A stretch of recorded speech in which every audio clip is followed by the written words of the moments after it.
Let's get the analysis. We're joined by the economist Jean-François Di Meglio. He's president of the Asia Centre Steering Committee. Jean-François, thanks for joining us. I'm wondering whether you think that Macron can work his particular magic on Xi Jinping over China's collaboration with Russia. Let's start with that, please.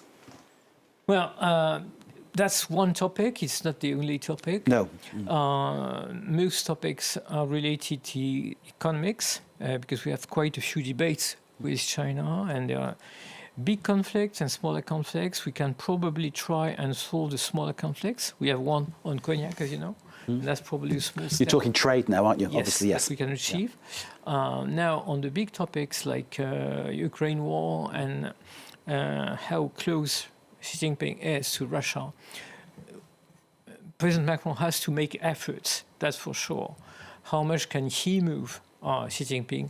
Very little. But there's one point on global governance on which Macron will insist a lot. He invites Xi Jinping to next year's G7 in France.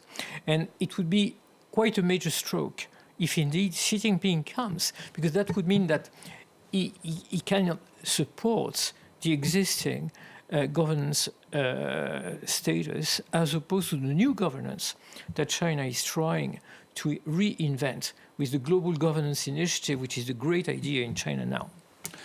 When you and I first met, we just spoke off air about this, 2007, 2008. Correct. Nicolas Sarkozy Correct, yes. went to China, taking French business gurus to create deals. Areva, TGV was sold there, all kinds of technology exchange going on.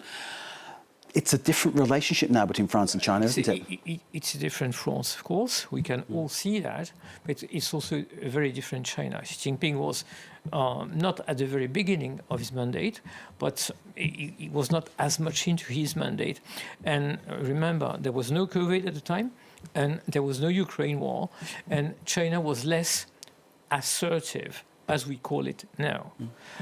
As about France, of course, Macron had committed to go to China every year. And it's only the fourth visit, meaning that he met Xi Jinping every year, but he did not live up to the commitment of going every year, as opposed to German Chancellor. Usually German chancellors do go to China every year. So that shows, one, the gap between France and Germany, and we may talk about that, but it also shows that it's very, very difficult to live up to our commitment vis-à-vis China, because in certain ways, China has more of the upper hand than in the past. Now, we tend to stress too much how strong has China become. China still has a lot of weaknesses. One weakness is that China depends on the European market.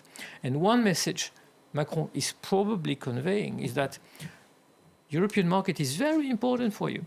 So if you don't make concessions, we might close down our market, or we may put a few conditions on your investments into Europe, which we welcome, but as long as they respect a few measures that we may introduce. When you lift that lid off commerce between the two countries, France, China, one can think of so many different things. And the name Shein flew through my mind, the investment of that fast fashion outlet in BHV, the store by the Hôtel de Ville in the centre of Paris, which is extremely controversial for so many reasons. Maybe we keep that in one box to one side.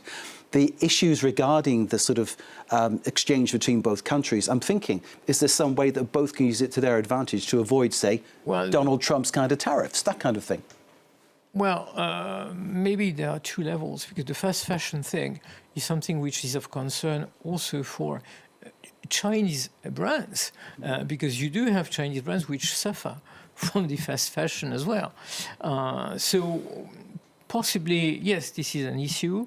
Europe is addressing this issue while raising somewhat the taxes for imports in that sector. But we do have major issues which go well beyond this, of course. What kind of issues would they be? Can you elaborate? Well, basically, our own deindustrialization.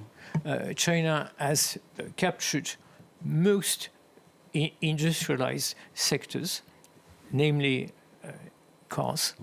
And we have now to fight back. Should we fight back with technology transfers? Possibly, which is quite a paradox, because 40 years ago, China was transferring our technologies into China. Possibly, yes, but if we do transfer technologies, then we have to put the same restrictions as China did put when China invited our technologies to come into China. Jean-François, I need to leave it there. Thank you very much indeed for that spotlight you put on this ongoing visit by President Macron. 3 days, of course, the state visit is lasting. Many things on the agenda. And Jean-François Di Meglio, the president of the steering committee of the Asia Centre, thank you for giving us your insight, which we always welcome here at France 24. And as I was saying, we've been talking this over the years, and it's been great to see how this has developed, and great to see you, sir, looking so well. Jean-François Di Meglio, thank you very much indeed. Great to see you, sir.